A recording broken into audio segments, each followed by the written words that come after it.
marché algérien? Alors, les Russes, ça a été... c'était pour préparer la négociation de juillet 65 que l'on a fait appel pour la première fois aux Soviétiques. Et les premiers contacts ont été relativement lâches, je dirais. Néanmoins, les Soviétiques, il faut savoir que l'Algérie faisait partie plus ou moins du clan soviétique à l'époque, donc des liens très, très proches avec les Soviétiques, et des liens qui ont été surtout confirmés lors de la guerre de juin 67. Et comme vous le savez, en l'espace de 15 jours, Boumediene est allé à 2 reprises à Moscou pour demander des armes que les Soviétiques aident les Égyptiens tout particulièrement dans la guerre. Et ces liens politiques se sont transportés donc sur le plan économique quand il y a eu une délégation présidée par le président du Gosplan, qui est donc l'organisme du plan soviétique, comment s'appelait-il, je crois que c'était Baybakov, et cette délégation est arrivée à Alger, et les Soviétiques, qui avaient bien entendu pas mal de renseignements, déjà sur le pétrole algérien, qu'ils avaient obtenu par leurs moyens propres, sont arrivés en disant vous pouvez doubler la capacité de production de l'Algérie. Ah bon, nous qui étions donc ignorants de tout cela, que faut-il faire? Et c'est là qu'il y a eu des contrats qui ont été passés. Alors il y avait 2 gros contrats. Il y a eu deux équipes, mais grosses équipes qui ont été envoyées par les Soviétiques, une pour la partie exploration et l'autre pour la partie production. Alors la partie exploration, ce que l'on connaissait des régions qui avaient été explorées en Algérie par les compagnies pétrolières françaises essentiellement, c'est des renseignements partiels qui portaient donc sur des régions. Et les Soviétiques ont entrepris une étude qui regroupait tout cela au sein d'une étude, donc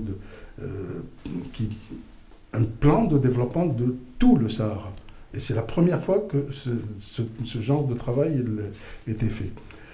En ce qui concerne le côté production, donc on leur a confié surtout l'étude du plus grand gisement algérien, à savoir Hassi Messaoud. Et Hassi Messaoud, qui produisait à ce moment-là environ 17-18 millions de tonnes de pétrole par an, les Soviétiques nous ont fait un programme qui permettait donc d'arriver à 30-35 millions de tonnes relativement facilement, mettons. Évidemment, les compagnies pétrolières qui géraient, qui exploitaient le champ de Hassi Messaoud, c'était la SN Repal pour la partie sud, la SN Repal étant elle-même une filiale d'El Ferrap et de l'Algérie. C'est une conséquence des accords d'Évian qui a fait que la Sonatrach était partie prenante au sein de la Repal, la concurrence de 50%, et la partie nord, c'était Total, donc la CFP, comme on l'appelait à l'époque, la Compagnie française des pétroles. Alors, du côté de l'administration, de la direction des mines du ministère de l'Énergie, a convoqué ces 2 sociétés en leur disant je vous ordonne, en gros, d'augmenter la production pétrolière. Évidemment, les 2 ont levé les bras au ciel, mais vous êtes fous, ceci, cela. Et ça a débouché finalement, les gens de Total ne voulaient pas du tout entendre parler d'une négociation quelconque avec les Algériens. Finalement, ils voulaient quand même, ils étaient quand même curieux de connaître les résultats de l'étude des Soviétiques. Ça a été tout un jeu du chat et de la souris. C'était un début de conflit avec les compagnies françaises et la France. Oui, si l'on veut. Et finalement, le Total a accepté de s'asseoir à une table face à face avec les Soviétiques. Et nous étions des arbitres, tout simplement, dans cette... Et finalement, ça aboutit quand même à une augmentation de la production du pétrole d'Assimi Saoud à 28 millions de tonnes. On est passé donc de 18 à 28. Donc voilà comment pourquoi les soviétiques. D'abord parce qu'il y avait ces liens politiques et économiques qui existaient avec eux, mais également, il ne faut pas oublier qu'il y a eu la guerre de juin 67, il y a eu la rupture des relations diplomatiques avec les États-Unis, donc on n'avait que des compagnies françaises qui travaillaient en Algérie, il y avait pas donc il fallait un peu contrebalancer tout cela, et bon, on s'est appuyé sur les soviétiques. Quel était l'effet de la guerre 67 sur les relations américaines ou algériennes? Et pourtant, vous dites qu'après, ça a poussé, enfin, ça a conduit à la signature des contrats avec les Américains. Alors là, c'est une histoire abracadabrante, hein. C'est incroyable. Au lendemain de la guerre de juin 67, il y a eu des mesures de rétorsion qui ont été prises par le gouvernement algérien contre les compagnies pétrolières américaines et anglo-saxonnes d'une manière générale, qui ont été mises sous contrôle de l'État. Alors, le contrôle de l'État consistait en la nomination d'un commissaire du gouvernement qui était là, un commissaire par société, qui était là, et la compagnie devait lui soumettre un peu tout le travail qui était fait à l'intérieur de la société. Il n'avait aucun droit de décision au sein de la compagnie dont il était responsable, mais il pouvait exprimer un point de vue et dire nous ne sommes pas d'accord sur telle ou telle chose. Bon, il faut savoir que les compagnies américaines ou anglo-saxonnes détenaient très peu d'intérêt en Algérie. Et puis, toutes les décisions importantes, bien entendu, ce n'est pas Alger qui se prenait, mais à Houston ou ailleurs. Et par conséquent, ça ne nous apprenait pas beaucoup de choses, et nous n'avions pas beaucoup d'influence sur l'évolution, sur la politique d'exploitation menée par ces sociétés-là. Mais néanmoins, les Américains ne pouvaient pas supporter cette sorte de tutelle qui leur était imposée, et petit à petit, ils ont décidé de se retirer de l'Algérie. Bon, ou alors ils ont mis complètement leur activité totalement en veilleuse, et il n'y a plus rien qui se passe pratiquement en Algérie. Et il y avait, au sein de cette société, il y en avait quelques-unes qui étaient un peu, je dirais, le maillon faible. La première, c'était Sinclair. Sinclair était une société qui était associée sur le champ de Rud El Baguel. Et Rud El Baguel, bon, c'était un champ de taille moyenne qui produisait quand même pas mal de... Et Sinclair était opératrice sur ce gisement. Et bon, c'est bizarre la manière dont les contacts se sont établis. On a eu tout d'un coup 3 ou 4 personnes, des anciens de Sinclair, des ingénieurs, un géologue, un géophysicien, qui sont venus demander du travail à la Sonatrach. Bon, on savait que ce qui les intéressait, ce n'était pas uniquement le salaire, parce qu'ils ont eu évidemment de très beaux salaires qui leur ont été versés par la Sonatrach, mais ça leur permettait d'être aux premières loges et de savoir un peu ce qui se passait à l'intérieur de la Sonatrach. Bon, mais néanmoins, on a fait avec. Hein. On savait, il fallait être pragmatique. Vous savez quel est le but que le gars recherche, et vous avez vous-même votre propre but, à vous de savoir manipuler. Et ensuite, il y en a eu un troisième. Alors celui-là, c'était un ingénieur de gisement qui avait autrefois travaillé à Sinclair et qui travaillait ici en France à Franlab. Franlab étant une compagnie, c'était une société d'engineering spécialisée dans le calcul des réserves des gisements, qui était une filiale de l'IFP et de le Core Laboratories, qui est une compagnie américaine établie à Dallas, au Texas, et avec laquelle nous-mêmes, nous avions créé une filiale qui s'appelait Alcor. Et Alcor, dont on a nommé ensuite Cheikh Khalil comme PDG de cette société.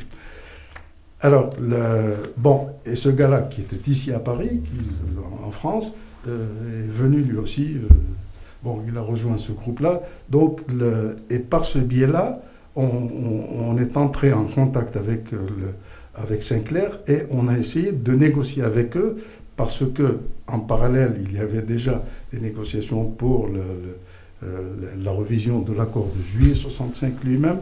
Donc on a cherché à établir un contrat type avec Sinclair que l'on pourrait imposer à la partie française en disant voilà ce que l'on peut obtenir des Américains, alors vous, messieurs les Français, alignez-vous sur les Américains. Le patron de Sinclair avait des liens avec Paul Getty. Paul Getty était un grand pétrolier américain, enfin un homme d'affaires extrêmement riche et qui avait une toute petite société en Algérie qui détenait, je ne sais pas, 4 ou 5% sur le champ de Rod El Baguel. Et ce monsieur, il a accepté de négocier avec nous et on a établi le premier contrat de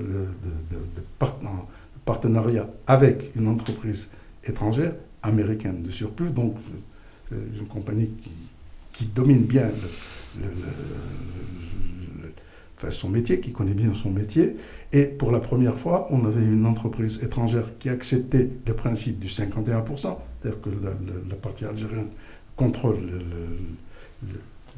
détient le pouvoir décisionnel, mettons, qui acceptait que la Sonatrach devienne l'opérateur sur toute opération qui serait lancée par l'association et qui acceptait la révision du prix posté qui était le prix qui servait au calcul de l'impôt. Donc c'était vraiment une innovation extraordinaire, pas uniquement en Algérie, même au niveau de l'OPEP. C'est la première fois qu'un pays producteur réussissait à imposer sa compagnie nationale en tant qu'opérateur, parce que les compagnies étrangères, enfin les compagnies, pas uniquement les américaines, mais préfèrent contrôler elles-mêmes les opérations, parce que, bien, évidemment, c'est pas quand on est sur le terrain que l'on a la meilleure connaissance, que l'on peut camoufler des choses, mettre certaines choses en valeur, etc., en fonction de la politique que l'on décide. Ça a été la première percée, mettons, du côté américain, et la seconde, la plus importante, c'est celle du contrat El Paso. Alors, le contrat El Paso, c'est venu de la manière suivante. Là aussi, il y avait donc El Paso Natural Gas, qui est une compagnie qui exploitait essentiellement du gaz aux États-Unis, qui avait un grand réseau de distribution de gaz à travers les États-Unis, et qui avait, sur 2 gisements de gaz algériens, Rour de Nos et Rour d'Adra, qui avait également des petits pourcentages de l'ordre de 5% également sur ces gisements, mais néanmoins, cette société était, elle, l'opérateur sur des gisements, mais qui n'ont jamais été mis en exploitation, tout simplement parce que, certes, il y avait du gaz, mais ces gisements se trouvent au sud d'Assi Bessaoud, donc à plus de 1000 km de la côte. À l'époque, il faut savoir que le gaz ne pouvait être exploité que sous forme de GNL, donc du gaz liquéfié. Par conséquent, mettre en exploitation ces gisements, ça voulait dire d'abord tirer un gazoduc jusqu'à la côte. Donc un investissement très lourd, vous faire un gazoduc. Et puis, évidemment, la compagnie était, elle, distributrice de gaz, donc elle avait son marché. Mais il y avait comme elle ne supportait pas, elle non plus, cette tutelle, cette mise sous contrôle de l'État, donc nous avons pris contact avec eux. On a dit, bon, nous allons vous racheter vos pourcentages de participation sur les 2 gisements que vous avez en Algérie, donc vous serez libéré vous récupérez au moins votre fric, mais en contrepartie, on voudrait vendre du gaz aux États-Unis. Pourquoi vendre du gaz aux États-Unis? Là aussi, c'est une grosse affaire. Les accords de juin 65, passés donc entre la France et l'Algérie, avaient fait que le gaz relevait essentiellement, était la propriété exclusive de l'Algérie. Donc les compagnies françaises qui découvraient du gaz ne pouvaient pas le commercialiser, elles devaient le vendre à la Sonatrach, qui, elle, ensuite, pouvait le vendre à travers le monde. Bon, une fois que l'on a eu cette opportunité, on a commencé, nos équipes commerciales ont commencé à faire le tour de l'Europe pour essayer de vendre le gaz algérien. On est allé en Italie, en Autriche, en Allemagne, en Suède, en Slovénie, partout, à travers toute l'Europe, pris contact avec en Espagne, etc. Et chaque fois, on disait, non, on ne veut pas. C'était Alors, évidemment, au bout d'un certain temps, on se demandait, peut-être c'est une question de prix, même en baissant les prix, les gens ne voulaient pas acheter le gaz algérien, jusqu'au jour où un ministre espagnol nous a dit, alors carrément, là c'était à Madrid, c'est hors du gouvernement français de ne pas acheter du gaz aux Algériens. On n'achètera le gaz que par l'intermédiaire de Gaz de France. Donc il fallait que les Algériens vendent leur gaz à Gaz de France, qui lui se chargeait de le revendre éventuellement aux Espagnols ou aux Autrichiens. Et donc, toutes les portes en Europe étant fermées, il ne restait plus que le marché américain. Et là, donc, on a eu cette chance. Et le patron d'El Paso Natural Gas, Howard Boyd, qui est un grand homme d'affaires américain, et proche des Kennedy, donc qui avait, comme vous le savez eux-mêmes, la famille Kennedy avait pris position pour l'Algérie durant la guerre de libération, etc. Et bon, lui, il voulait faire des affaires, et même sur le plan politique, il voulait soutenir les Algériens, et en même temps, bon, donner un petit coup de pied aux Français au passage. Hein, c'était ses calculs politiques à lui. Et là, on a passé donc un contrat avec eux, que l'on a appelé le contrat du siècle. On vendait 10 milliards de mètres cubes par an pendant 25 ans. Et, voilà un peu comment les choses ont évolué avec les Américains. Bon, il y a encore beaucoup de choses à dire là-dessus. On va passer au succès de 68 et succès de la Sonatrach. Et du coup, vous avez eu des freins à partir du moment où l'État a mis des dispositions, surtout par rapport au commerce extérieur. Est-ce que vous pouvez nous expliquer comment l'Algérie et la production pétrolière est entrée dans une zone de turbulence, quoi? Comme je disais tout à l'heure, il y avait donc le monopole d'État qui existait du temps de Boumedienne. Et les monopoles, il faut dire que c'est essentiellement dans le secteur industriel qu'ils étaient les plus nombreux. Hein. C'est là que l'on avait des sociétés comme la Sonacom, la Sonitex, la Sona, je ne sais pas trop quoi, enfin tout un tas de Sona. Donc ces sociétés-là contrôlaient tout ce secteur. Et ces compagnies à monopole avait deux buts, celui de créer éventuellement l'industrie correspondante donc, en Algérie, mais en attendant d'arriver à cela, c'est-à-dire par exemple pour la Sonacom fabriquer des voitures ou des camions, c'est uniquement la Sonacom qui était autorisée à importer du matériel depuis l'étranger. Et ce monopole était applicable à tout client de la Sonacom. Ce qui fait que nous, en tant que pétroliers, si on avait besoin d'une pompe, d'une vanne, de je ne sais trop quoi, enfin, quel que soit le type de matériel dont on avait besoin, on devait passer par la Sonacom. Et là, c'était un circuit extrêmement lourd. D'abord, il fallait présenter un dossier à la Sonacom, leur dire je voudrais acheter tel type de matériel. Surtout, ne spécifiez pas le fournisseur que vous souhaiteriez, parce que tout de suite, vous êtes taxé de vouloir favoriser tel ou tel. Mais néanmoins, si vous avez une pompe de Byron Jackson, vous pouvez la réparer qu'avec du matériel Byron Jackson. Hein, vous pouvez pas mais néanmoins, bon, ensuite, la Sonacom, elle, parce que là, leur raisonnement était complètement différent du nôtre, ils lançaient un appel d'offres, ils demandaient des prix. Une fois qu'ils avaient reçu les réponses, ils choisissaient un fournisseur qui nous imposait, voilà, on vous achète. Et ensuite, il y avait tout le circuit bancaire, il fallait passer par les paiements bancaires, etc. Enfin, tant et si bien que ça devenait ingérable. Et on a tout fait hein, pour échapper à ce monopole, mais sur ce plan-là, Belal Atzlem, qui était donc, ministre de l'Industrie, c'est lui qui contrôlait tout cela, était intraitable. Et personnellement, j'ai eu un accrochage sérieux avec lui un soir à Sirmel. Je lui ai dit, en vertu de quoi le PDG de la Sonacom est plus conscient que moi ou quelqu'un d'autre des intérêts supérieurs du pays, puisque c'était ça son raisonnement à lui. Et enfin, le secteur, c'est moi qui le connais, que lui intervienne dans son secteur, c'est son affaire. Pourquoi ne pas modifier un peu, puisque c'est un secteur que tu contrôles, c'est toi qui peux prendre la décision, tu peux au moins lever le monopole pour ce qui est de la Sonatrach. Il me dit, comment tu vois ça? Je savais qu'il ne pouvait pas lever totalement le monopole. J'ai dit, mais que l'on nous attribue au moins un quota annuel sur lequel on peut jouer. La réponse a été, tu veux détruire l'État, toi.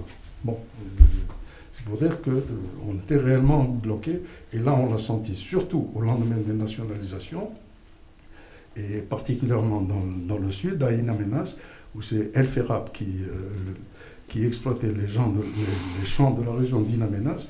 Quand on a pris les choses en main, on a trouvé les magasins, les stocks vides, absolument rien. Et évidemment, le matériel tombe en panne, et là, alors, El Ferrap, en tant que le coopérateur auparavant, eux, ils pouvaient situer leur chiffre d'affaires, enfin, la moitié de leur chiffre d'affaires à l'étranger, donc ils disposaient d'argent en France. Nous, on avait des dinars, mais qui ne nous appartenaient même pas. Il fallait aller les chercher auprès de la banque pour les transformer en dollars ou en francs ou autre pour acheter du matériel. Elles avaient leur bureau à Paris. L'ingénieur là-bas sur place, il a une panne, il prend son téléphone, il appelle son collègue à Paris, envoie-moi tel truc, il le commande, et le lendemain ou 2 jours après, c'est dans l'avion et ça arrive. Tandis que nous, il fallait que nous attendions 1 mois, 2 mois, 3 mois avant d'obtenir Alors s'il s'agissait d'une pompe à l'expédition, c'est fini, on ne pouvait plus expédier du pétrole. Donc voilà, et ça nous a causé énormément de problèmes.